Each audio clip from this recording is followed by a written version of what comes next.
Hi, I'm Len Epp from LeanPub, and in this Front Matter podcast, I'll be interviewing Leonardo Giordani. Based in London, Leonardo is currently Senior Infrastructure Engineer at We Got Pop, a company that makes innovative software used in film production workflows. You can follow Leonardo on Twitter at @TW_L Giordani and read his blog, The Digital Cat, on tech subjects at blog.thedigitalcatonline.com. Leonardo is the author of the LeanPub book, Clean Architectures in Python, A Practical Approach to Better Software Design. His book is meant to help people discover test-driven development methods and practices for creating clean architectures in their programming, regardless of their particular architecture or development methodology. In this interview, we're going to talk about Leonardo's background and career, professional interests, his book, and at the end we'll talk a little bit about his experience using LeanPub to self-publish his writing. So thank you, Leonardo, for being on the Front Matter podcast. Thank you for inviting me. It's quite an introduction.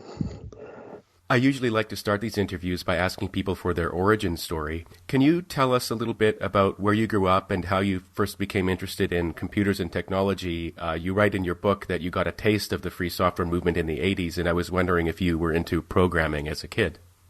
Cool.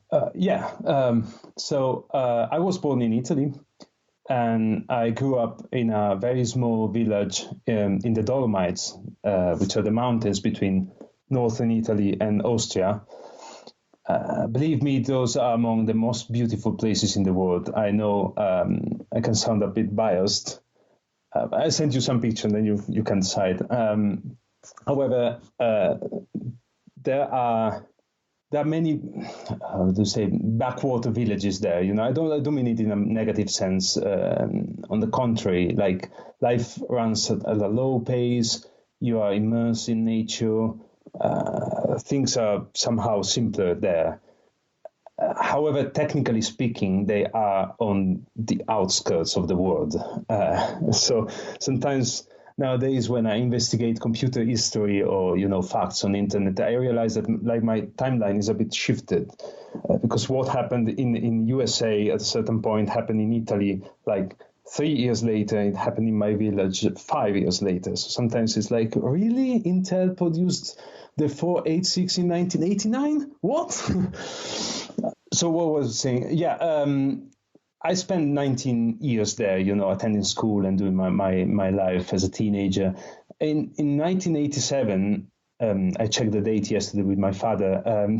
I got my hands on a ZX Spectrum, which my father bought as a part of a computer course for him.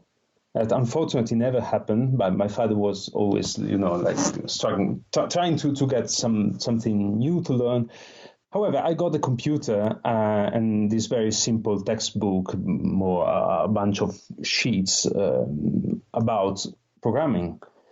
And I remember this cartoon character holding a box with a number in it and with a name printed on it. And this was my introduction to variables. And that's, where everything started with this cartoon character. I was 10 at the time, so I started trying to, code things, colored lines, boxes, loops, printing, hi, how are you, and so on, usual initial stuff. And the year 1 year later, in 1988, my father bought PC, an Amstrad 8086, and there I started learning Pascal with this amazing Borland version. It's still one of the best things I ever used. And then I got in touch with assembly programming, which I completely fell in love with. I had this book by Peter Norton, still remember it, that was guiding the reader through programming a simplified version of the Norton utilities. And it was amazing, mind-blowing. I don't know, I eventually had to move to higher level languages, but I have to say that what I like the most is still low level assembly programming. This is one of the best things I learned. as for the free software movement, I probably should change that date to late 80s or 90s because it's more realistic. However, like what I wanted to say there is, so I grew up in a world where computer science was still in, how do you say, in its infancy, you know. The atmosphere was still that of a free share of knowledge. I distinctly remember this. I didn't have any what is called BBS connection at the time. It was too expensive, so I wasn't in contact with any real community. But the feeling you had of the whole thing, like through magazines, for example, I don't know. How can I describe it? Like a bunch of explorers, you know, helping each other to conquer this new country, you know, computer science, if you see what I mean, rather than the corporate view of, oh, this is my secret code, you know, don't mess with it. I don't know. It's a complex topic, but what happens now with open source, what happened in the late years with open source, Stack Overflow, for example, these things. For me, these things are somehow nature because they are like back to the origin of how software was conceived, so to speak. And how did you develop an interest in cryptography specifically? So I always loved math and also algorithms. Well, maybe algorithms, not always, but I remember when I discovered I had some text file on my PC that was explaining how the compression algorithm worked, like the zip algorithm. It was incredible. So loving math and algorithms, I would say probably cryptography is the perfect match.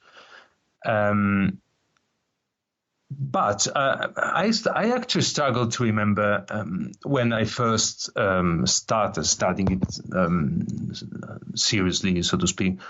I believe it happened later, around 2000, 2001, probably, yes. Because I got this book. Yes, definitely. I got this book, was entitled The Code Book, Simon Singh. It's like a brief history of cryptography. It's a 400 pages or something. It knocked me out. It was like this thing is amazing. You know, this science is amazing. And then when I got to the World War II, you know, it was like, give me an Enigma machine now. I want it. And then I bought Code Breakers, which is a book by David Kahn. It's like 1,000 pages of give me an Enigma now. It's really amazing. These are history books. I got involved with the thing. And in the meanwhile, I started like digging into the more theoretical side of it, you know.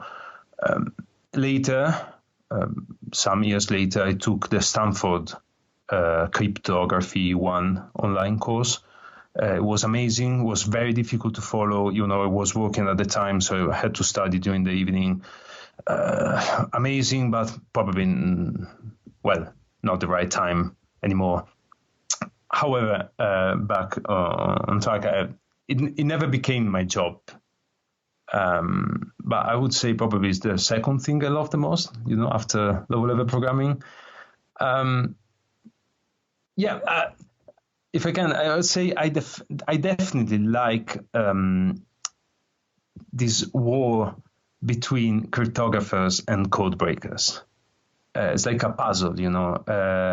It's like the war between game production companies and crackers, you know, about copy protection systems. I'm not endorsing illegal activities, you know, just to be clear. But I'm in love with this game, you know, like, oh, you think this is going to be impossible to read? I'm going to outsmart you and read it. Yeah, it's amazing.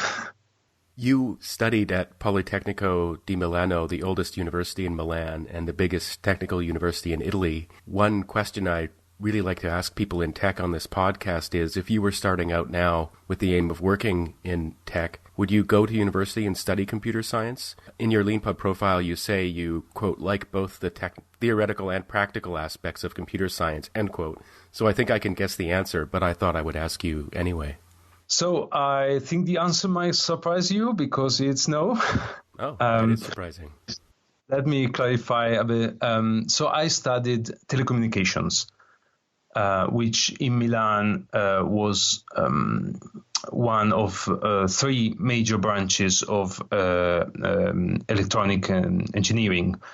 The other two are like pure electronics, so hardware and computer science. And telecommunication was somehow in between. It was like I like this mix between hardware and software, the use of mathematics and physics for something practical. It seemed to me like a big world I could explore. Computer science at the time, it looked, this was my impression, I'm not saying that this is what it was, but it looked much more, I would say, narrow-minded. I got this feeling of it being very bureaucratic, if you see what I mean. Like the documentation is more important than the software itself. I give you this example because I got in touch with computer science during during telecommunications, studying telecommunications. I studied operating systems because I liked the subject and I took the course. I was already using Linux, so I was into kernel, maybe not kernel programming, but understanding what it was.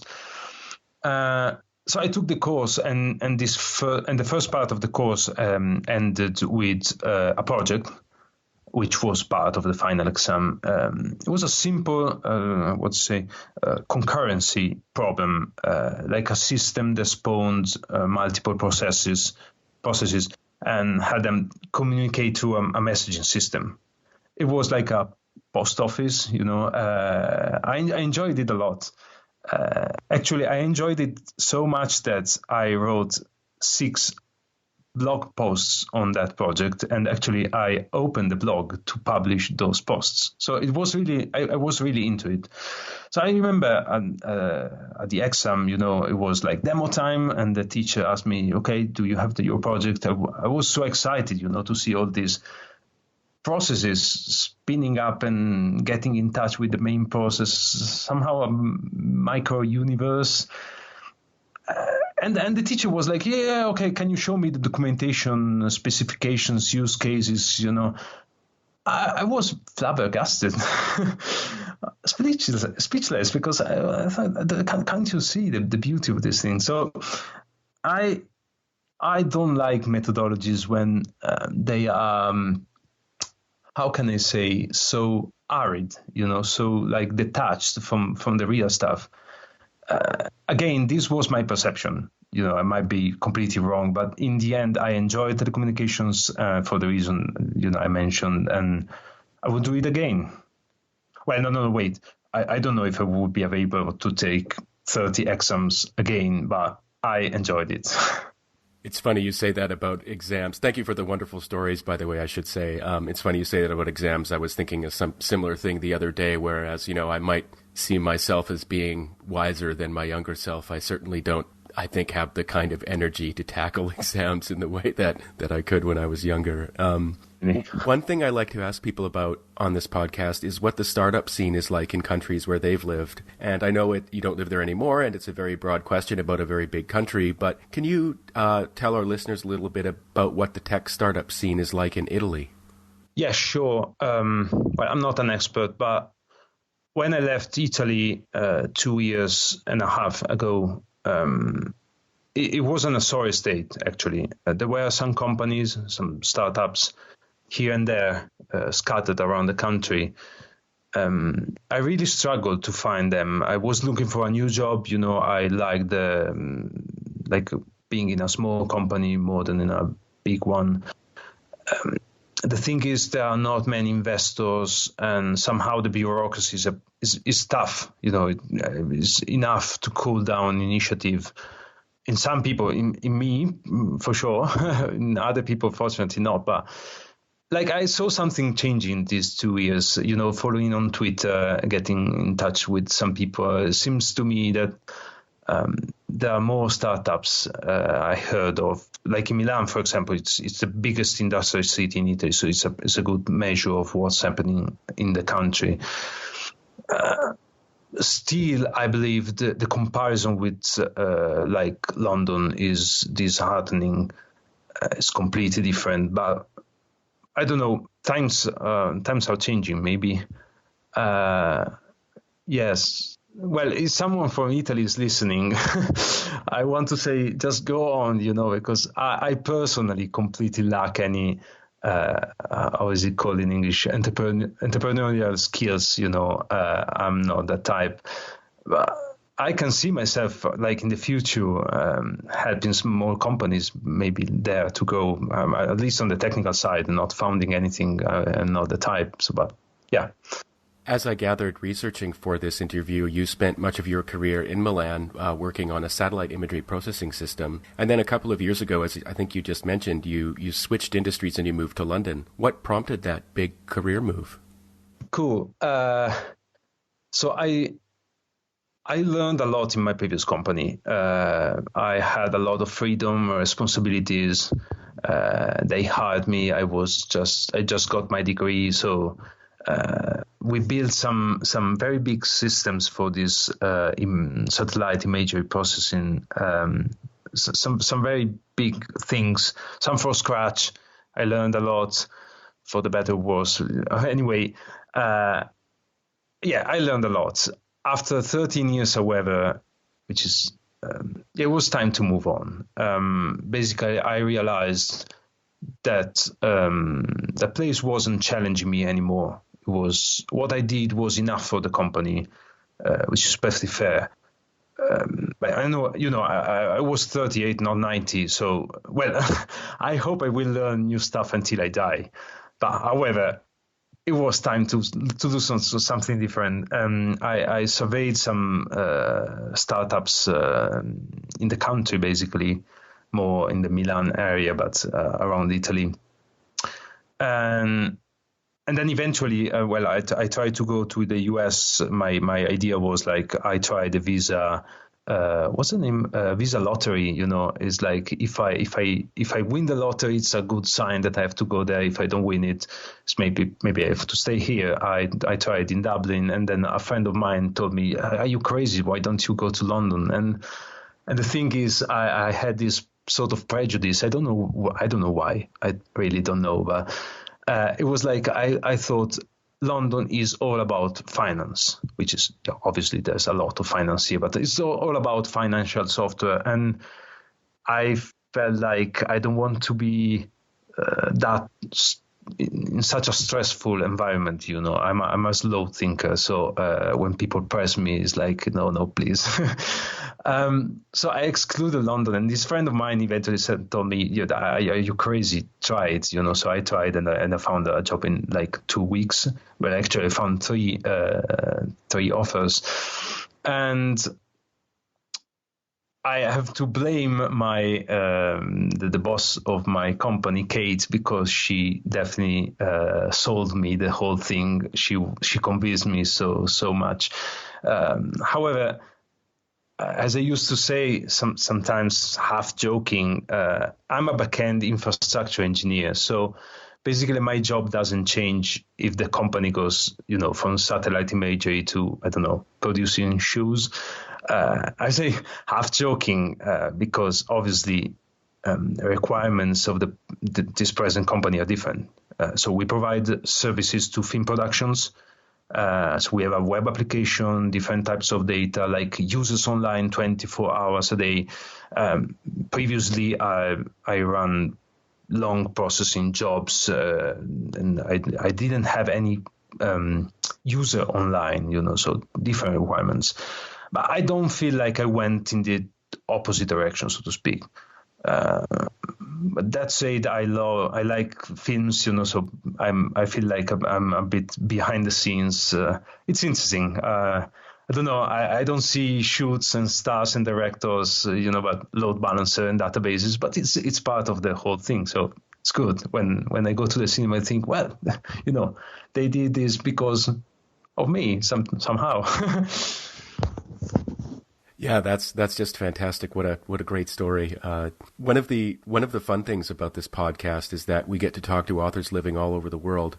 You've been based in London for 2.5 years now, and I was wondering if you would talk a little bit about the mood in the tech sector there on the subject of Brexit. Is it something you have reason to be personally or professionally concerned about? I lived in London for about 9 years and thrived there professionally in a way I never could have in Canada, and I found the multinational nature of life in the city to be exciting and inviting, which I confess influences my thoughts on the subject of Brexit.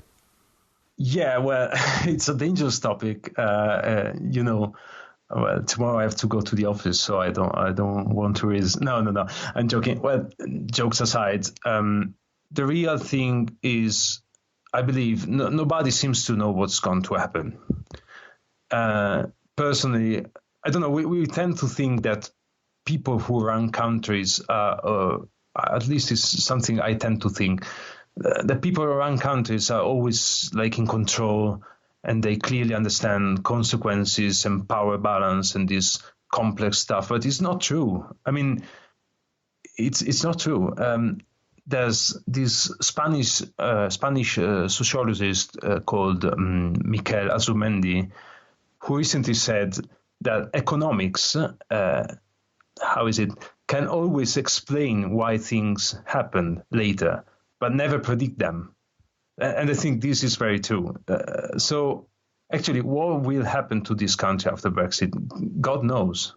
At least he knows. But I don't know. I'm not that concerned personally because, this thing about visas is like the US is already like this. So it's not a big issue. But I'm concerned for the country because everything could happen.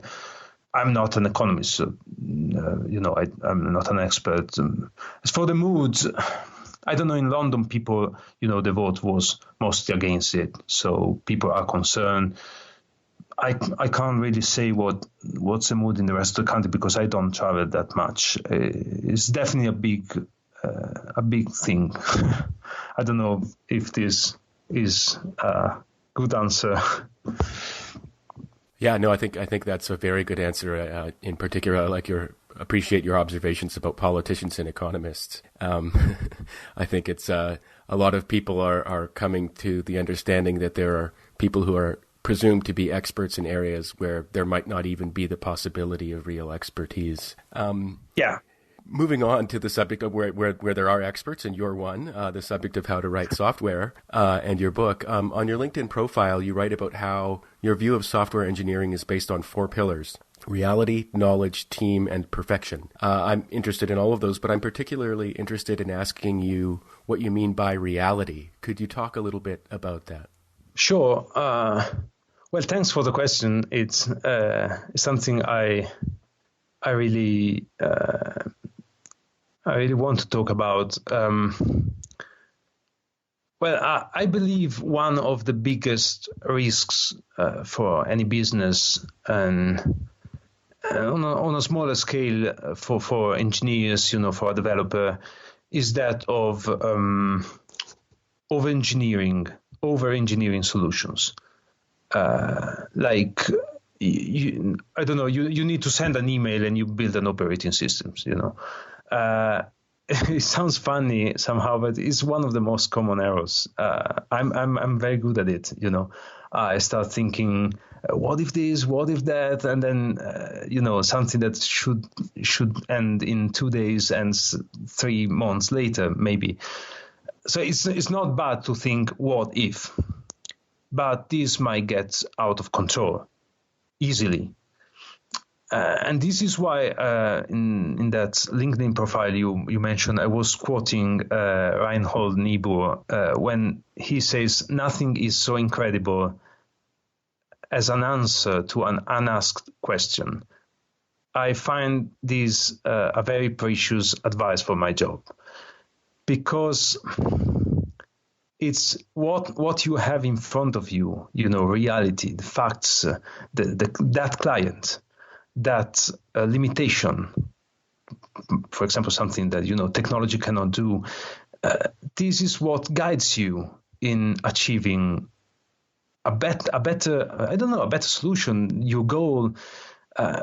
Sometimes it means that you have to give up, that amazing feature that you really desperately want to include, the latest, coolest JavaScript library, whatever.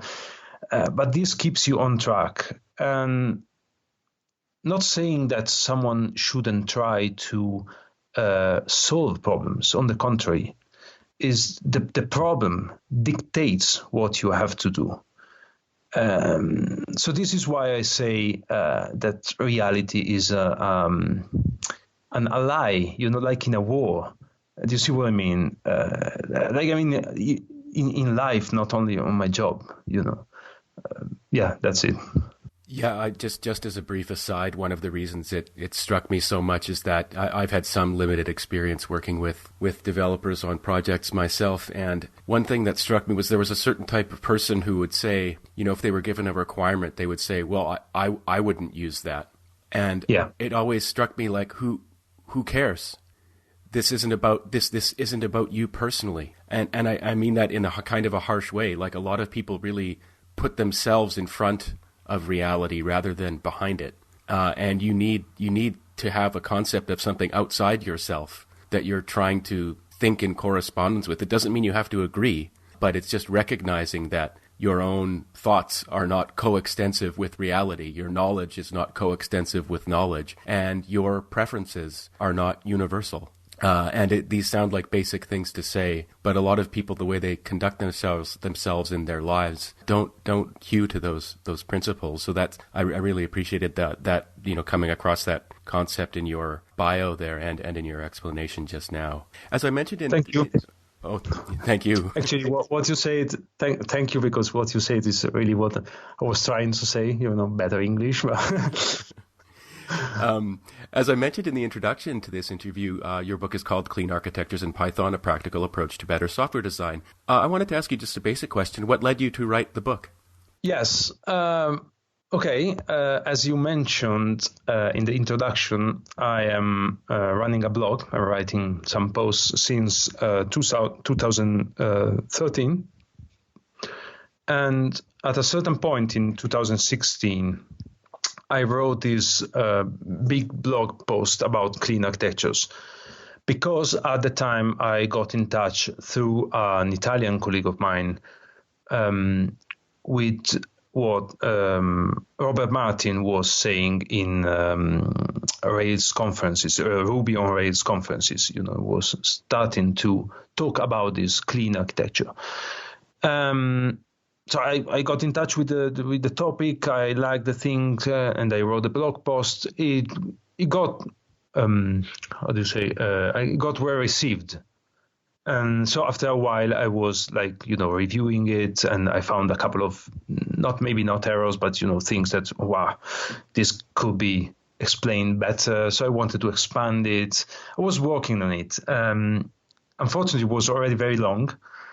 So I started thinking maybe I should split it into a series of smaller posts, whatever. At the same time, I was going at some conferences like the Python UK, the Python Ireland. I was giving this introduction to TDD. It's a workshop I give sometimes. 4 hours doing TDD with people who don't know anything about it, like test-driven development. So I saw that people were really interested in this approach. They were happy of discovering that there is some way to write better software somehow. But they were somehow asking, how do I start doing the real stuff? It's like it's like the joke I found online, this small joke about drawing tutorials. It's called How to Draw an Owl, like the bird. And it's 2 steps. It's the first step is 2 circles, and the text says draw some circles. And the second step is a beautiful hand-drawn owl. And he says, well, now draw the rest of this freaking owl. And I understand why when beginners feel like that, because it's what happens to me sometimes. So you give me, I don't know, this is how you define a function in Python, Now go and write a new Facebook. There's something missing, isn't there? Now, I'm not saying that my book, explains how to write a new Facebook from a Python function at all. But I felt like I wanted to give the readers of the blog like a good introduction to a process from the ground up, Let's start with an empty page and build something. And I was trying to find the best way to do this thing when I found this post by Tracy Osborne, who is a Leanpub author. And the post was about self-publishing, her experience about self-publishing. And yeah, I thought maybe a book is the best way, and here we are, like, testing this idea. It's funny. I'm going to indulge in another aside here. When you were talking about how there's often, it's sort of with your story about the owl example, how there's this sort of gap that's often there that sort of people who've become experts sort of don't realize they've left in their explanation. And on the subject of film as well, it reminds me, an example I love to give of this is, conventionally we hear the story. Here's the biography of the famous director. He was working in a movie store, and then what do you know? Now he's directed Reservoir Dogs. And you often wonder, well, yeah, but like, how did you get from A to B? And with the story of Tarantino, he actually at one point does say exactly how he did it. So he was working in a video store and he had this script, and his colleague's girlfriend worked out with Harvey Keitel's girlfriend. And so through that path, he got his script to Harvey Keitel, who then got in touch with him and said, "Let's make this movie." And anyway, I wanted to say I'm very sympathetic to the metaphor that you gave for that and the particular problem, because it is so common, not just in programming, but in all areas where people are trying to explain things. There is so often this big gap, and it's always just such a revelation when someone doesn't leave that gap. A big part of your book you mentioned is about TDD, or test-driven development. For those listening who might not know, can you talk a little bit about what test-driven development is and why it's important for building good software? Sure. Well, long story short, the idea is that before you write like a single line of code to implement a feature you want, you have some process, like we call it a test, that says, well, that feature is missing. And when you implemented the feature, the same process runs again, and it gives you a pat on the back, and says, well done, this feature works.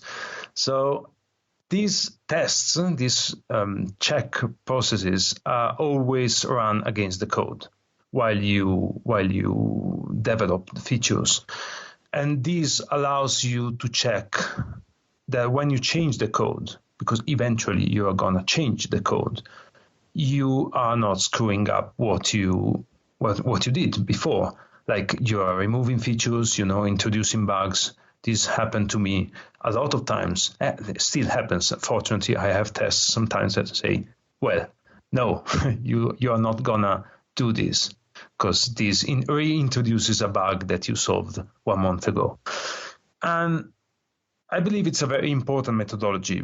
It can lead to better software. And also can lead to good sleep, because when you know that the new version of the software you just deployed in production it's running, is not bugged,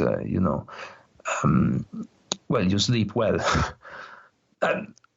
It's not bugged. Okay, so obviously this doesn't mean, so not bugged means it's not affected by bugs that you tested. Okay, so TDD is not the magic wand that fixes everything. It's not a fairy tale. But it's a good process to face software maintenance, and development. So why not? You've written on your blog in a post on studying retro programming and the Amiga that, quote, learning architectures is a perfect way to become a better programmer, end quote. Just to get started on the topic, some of our listeners might not be all that familiar with the concept of architecture when it comes to computer software and hardware. So I was wondering if you could talk a little bit about the concept of architecture in this context. In your book, I believe you use the example of a shop to explain the concept. Good question. So the purpose of engineering is solving problems, right? And it turns out that there are multiple ways to solve a problem, even in the physical world. Just not to repeat the example of the shop, so maybe people will go and read it in the book. Let's say you need water at home. You can dig a well and go there with a bucket. Or you can build an aqueduct or pipes, and have it from the tap at home. And these are different architectures, so different solutions to the same problem, with different costs, different maintenance problems, different flexibility. For example, the cost of an aqueduct is higher up front. It's cheaper to dig the well, probably, I don't know. But the aqueduct saves you to go out every 10 minutes. So on the long run, it's better. But maybe you don't have enough money. So you have to go with a simpler and cheaper solution, so to dig a well. At which point the question is, okay, now you go for the simpler solution, but can you easily switch to a better solution later in the future? And then you have different layers of the architecture, because when you decided to build the pipes, you have to decide, the material for the pipes, the configuration inside the building, and so on. I don't know, because I'm not a plumber, but this is the extent of my example. But moving to the software world, you might say, let's build an app to solve this problem. This is what my startup does, But then you have to decide the language, you have to decide the framework, the way you distribute it, the way you upgrade it, and so on. So all these things are part of the architecture, how these components, these small parts of the business, if you want, work together. I believe this is something that extends outside the software world. Actually, when you run a company, you know this better than me. It's not enough to have the product. Then you have to sell it. Then you have to get in touch with your customers, like you are doing with me now. So it's a process, and a lot of components that can be they can be perfect, but linked in a wrong way, and this leads to failure. Maybe it's better if they are less than perfect, but linked in a good way, and you can go on. This is the architectural idea. I think that's a good lead into my next question, which is when I was researching for this interview and I came across your post on the Amiga, I gather there was a specific issue with the Amiga's hardware that made it uniquely unsuited to run the game Doom. I found that quite curious, and it seemed like a good, insofar as that's true, it sounded like a very good example. Most people just think of computers as they kind of ought to, as these sort of universal machines. But actually, of course, some hardware is more suited to some tasks than others. So I was wondering if you could talk a little bit about that example, if you know the answer, about how integrated hardware and software can be. Yeah, this is a tricky question, and the answer is a bit complex. Actually, well, you should ask Fabian Sanglard. He just published a book on the Doom game engine. I still have to read it, but the previous book he published on Wolfenstein 3D was simply amazing, so well written. Anyway, okay, I might try to give you a quick answer. I hope Fabian will not chase me, So, Doom was a game with certain requirements of speed and graphic quality. And the guys at ID Software, I'm pretty sure they used all sorts of dirty tricks they knew to achieve that goal. Because, Doom was an earthquake in the software world. It was amazing. And the PC was a terrible machine for games. Well, actually, it was a terrible machine, full stop. But architecturally speaking, so more on this later. But let's say that the way hardware worked on the PC and the way the software had to work to access the hardware, like memory, was convoluted, to say the least. It was really, really strange. I don't know why they came up with such solutions. However, PCs had one thing in 1993 when Doom came out, which is power, computing power. The minimum system requirements for Doom, if memory serves, there were like a 486 microprocessor running at full speed, so 66 megahertz, and 8 megabytes of RAM. At that time, it was a lot. It worked on lesser PCs, but with lower resolution, it was a bit slow. The Amiga is a completely different machine. So the bare Motorola CPU wasn't as fast as a 486 at all. The Amiga is an amazing machine because I don't know, it's immortal. It is an amazing machine because it has like co-processors, that work together with the CPU concurrently. But you have to write the software to exploit this feature. Otherwise, you just have a very slow, a slow central microprocessor. Definitely slower than a 486. So if you think about it, PCs went the same way with GPUs later. You might run a PC game without a GPU, so basically using the CPU for everything. I believe it would be painfully slow because the GPU is a coprocessor doing an incredible amount of things. So this, I believe, ID didn't go for didn't try to port Doom for the Amiga for this reason. It would have meant rewriting the whole thing from scratch. But it's interesting, however, that this architectural thing, it's linked with sometimes it's linked with failure or success of a product. Actually, as I mentioned, the Intel 86 architecture, so the way the hardware is structured and the way the software has to be written to use the hardware is terrible. But it was successful for several reasons. It's too long a story now. But another example instead could be the cell processor that was inside the PlayStation 3, developed by IBM with Toshiba and Sony. That was a failure because the cell processor was meant to be in IBM's dreams. It was meant to be the new x86, the new Intel processor to replace them. It was too different. I remember I went to a course on how to program this cell processor in 2005, I believe. It was too difficult. It was, back to the assembly days, which was fine when we were programming an Amiga C64, but in 2005, no way. So obviously this is one of the reasons of the failure of that thing.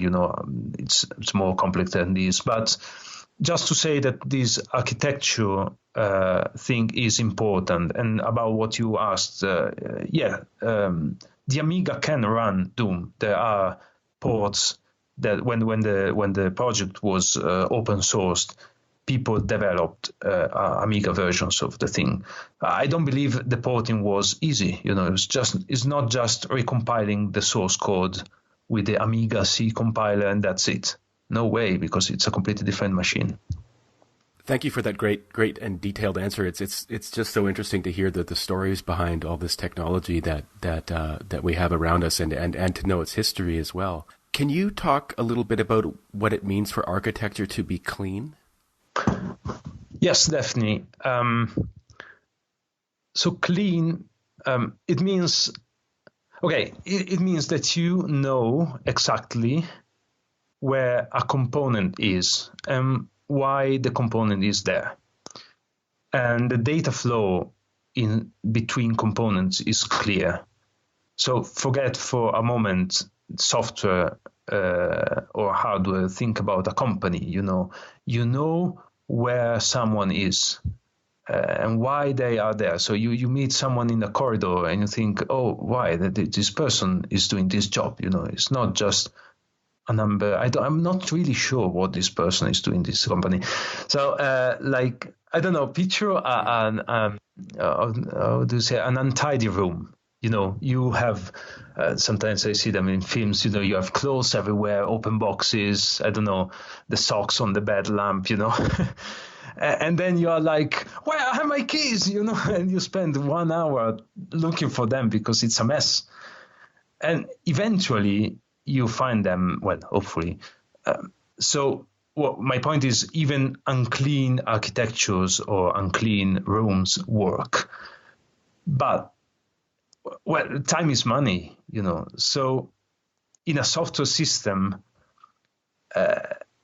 when you have to change something, it's good to quickly find what you have to change and be sure that, like, turning off I don't know, like turning off the bed lamp doesn't set the garage on fire. You see what I mean? It's like sometimes systems, even systems that I created, so I'm to blame.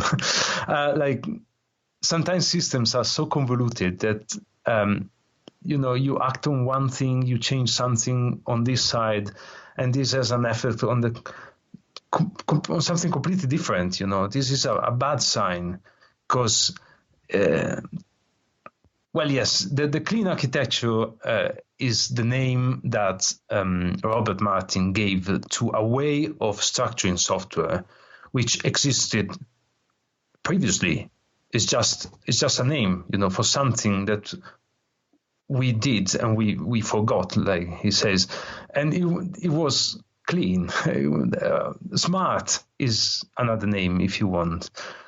It's funny, you reminded me when I was a young university student, I was a sort of relatively tidy guy, and I had a really, really messy roommate at one point. And I remember him sort of trying to make fun of me at one point because, I kept this was in the days of CDs. I kept them in alphabetical order. And, for my part of the fridge, the juice went there and the bread went there. And, he tried to make fun of me once for being, kind of, I guess in your terms, kind of arid about things. And I said, no, you don't understand. I'm lazy. I'm really, really lazy. And the last thing I want to do is have to hunt through a stack of CDs that are not ordered in order to find the one I'm looking for, when if I just sort of implement some order at the beginning, I'll be able to find what I'm looking for more quickly. And it's interesting, this sort of, as you say, the messy room still works. But time is money.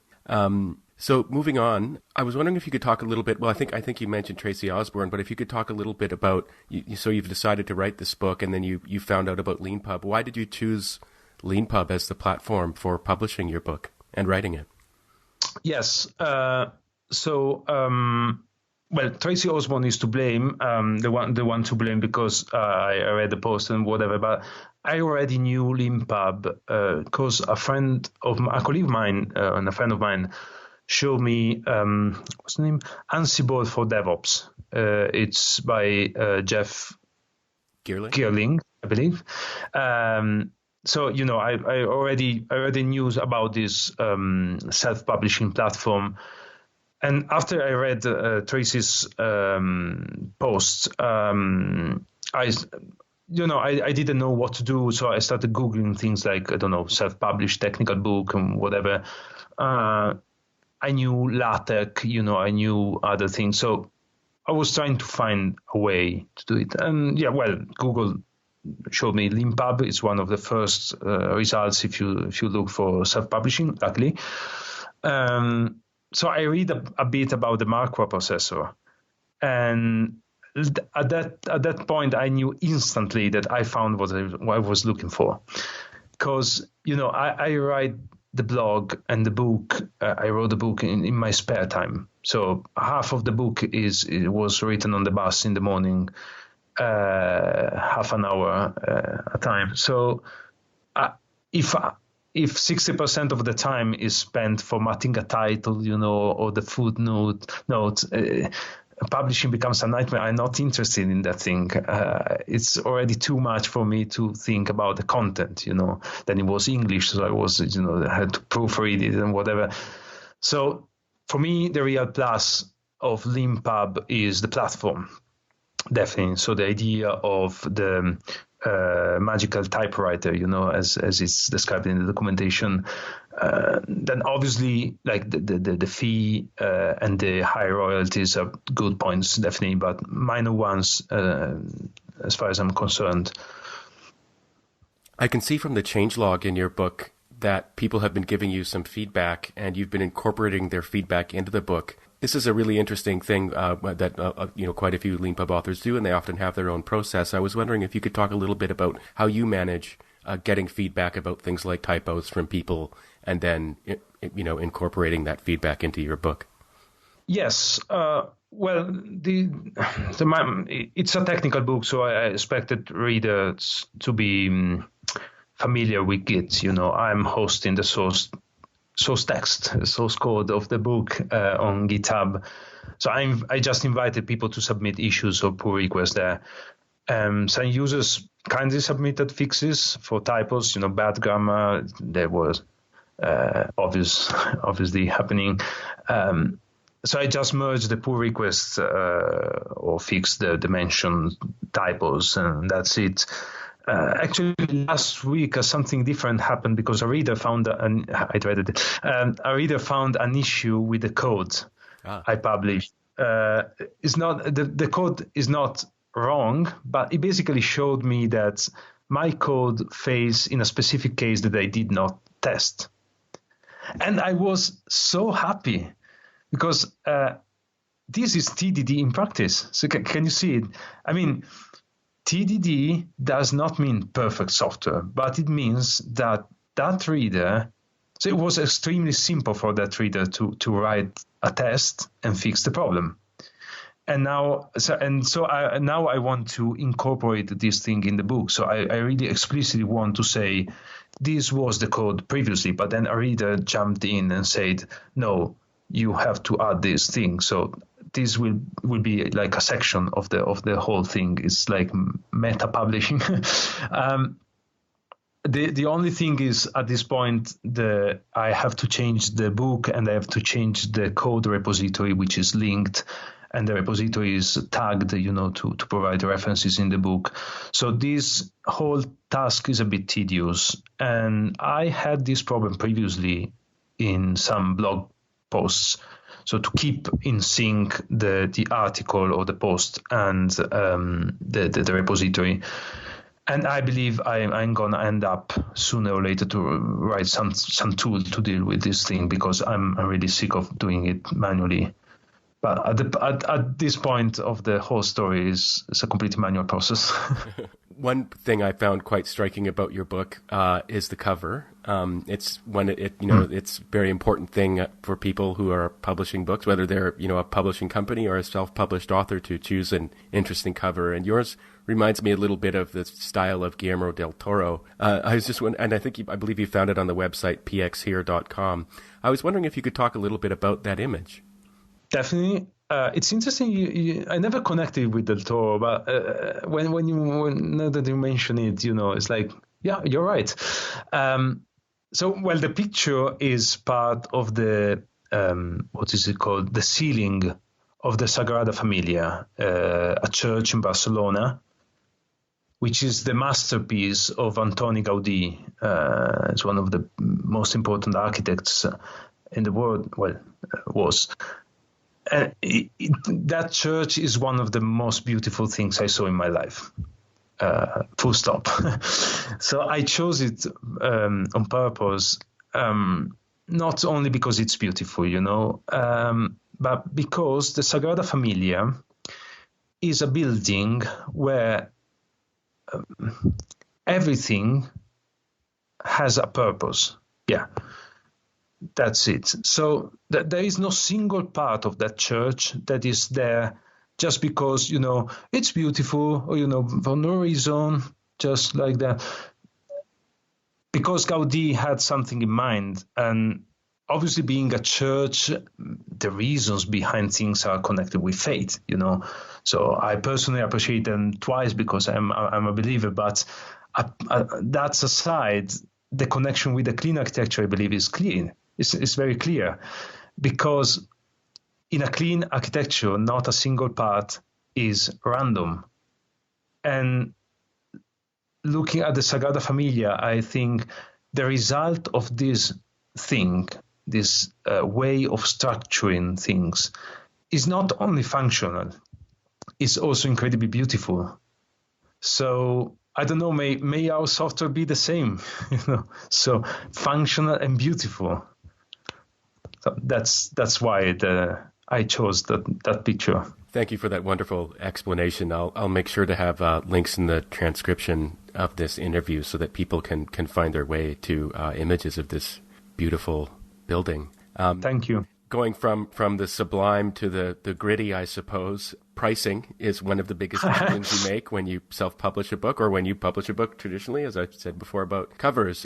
Your book has both a free minimum and a free suggested price. And I was wondering if you could talk a little bit about why you decided to make your book free like that. Sure. Well, the first thing I want to say is that so writing is not my job, so I already have a job, I get a salary, and that's enough to live. So what I'm going to say obviously is valid for people that are not professional authors like me. That said, so the reason why I publish it for free is, so I briefly mentioned it in the introduction, is the same reason behind the blog, or why I release open source software. I go to conferences to give workshops. I strongly believe in sharing knowledge. It comes to me now that I am here in this very moment, telling you this on the other side of the world, because basically some people shared their code in the 80s, because some people find the time to write, Stack Overflow answers, because someone wrote, I don't know, VI, Bash, the Linux kernel, and so on. I cannot mention all. There are too many things, to mention. I feel like I am returning the favor somehow, but probably not to the same people, because they are much more advanced than me. But I don't know. Can I say in English, I keep the fire burning, so to speak, It's like, how does it go? Like standing on the shoulders of giants is the sentence, It's like, I am a dwarf, and I stand on the shoulders of giants, and I give my contribution, and the giant becomes taller, and then someone comes. So that's why... that's it. As I said, it's not my profession, so I can afford it. My plan was hopefully to get enough money to pay for the LeanPub fee, so that I get even. I did it, so thanks to anyone who gave me some money. As for the rest, just as I say in the book, download the book and spread the knowledge, which is the best thing you can do. To return the favor, yes. Thanks for that also beautiful explanation and for your generosity. Just to explain the detail there that might be confusing to some people listening. Yes. You can actually have a free and minimum and a free suggested price for a LeanPub book, and people can still pay, because we've got these pricing sliders that show you how much you pay and how much the author earns. And actually quite a few people, even though Leonardo's book is free, have chosen to pay him in return for his generosity. My last question... Actually, sorry, if I can, yeah. What impressed me a lot is that clearly some people wanted to give me a certain amount of money, so they slided. They paid a strange amount of money, like 10.15, just to give me a certain amount of money. It was like every time I received the email and it says someone purchased the book, and they paid something like £5 or whatever. I think, well, thank you, thank you, really.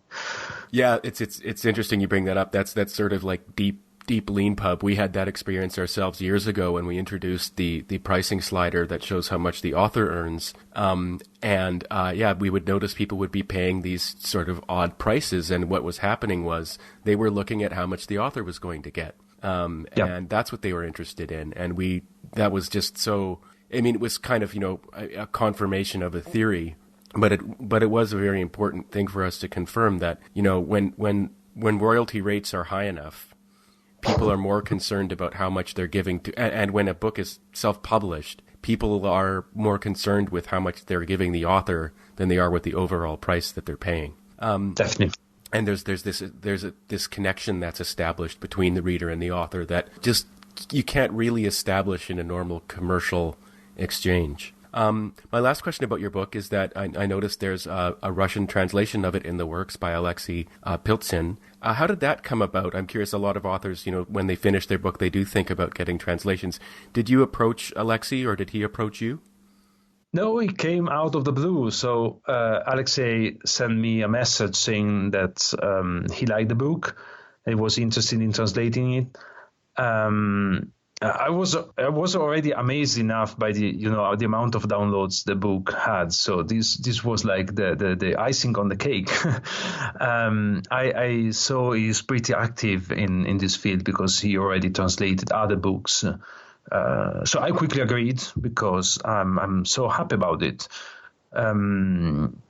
I was thinking, should I translate it in Italian? Because, I might do it. Actually, a friend of mine told me, you might do a favor to Italian developers and leave it in English so they learn something. I don't know if the English in my book is good enough, but, maybe it's true. So I'm going to leave it like it is for the moment. Well, I can say, having read much of the book myself, the English is definitely good enough, and the thousands of readers, I think, are their proof as well. My last question for you is the question I always like to ask last in these interviews. If you could ask us to build one thing or fix one thing on LeanPub, what would you ask us to do? Well, I have to say that, I don't know, so far I didn't feel like I was missing some important feature. So well done. One thing that might be useful is an offline Marquardt processor, but this is definitely not part of the LeanPub platform, I believe. In the platform, it's not easy to see what happens when you change the theme's parameters. But I'm pretty sure I'm nitpicking because as far as I'm concerned, I really found the whole experience so good. I wouldn't say anything. Don't change it. Well, thank you very much for that. I mean, we can't take all the credit. Of course, LeanPub has been developed alongside the experience of authors like yourself over the course of years, and it's by talking to people and listening that we help make it better for authors. Specifically on the subject that you just brought up, we actually did have someone ask us about that earlier this week. About they were specifically talking about fonts. You can choose fonts from a drop down, but what are those fonts going to look like? And you're asking the sort of from a bigger perspective. If I change my book's theme from one set of formatting parameters to another, how do I know what it's going to look like afterwards? And actually, it wouldn't be all that difficult for us to make some lorem ipsum books and get some screenshots and have an article in our help center. So I'll add that to my task for things for us to do. My list for things for us. Thank you. Because it's a very reasonable and totally understandable thing. Well, thank you very much, Leonardo, for this great interview. I really enjoyed it. And thank you for taking the time to be on the podcast and be a LeanPub author. Oh, thank you. Thank you very much. Thanks.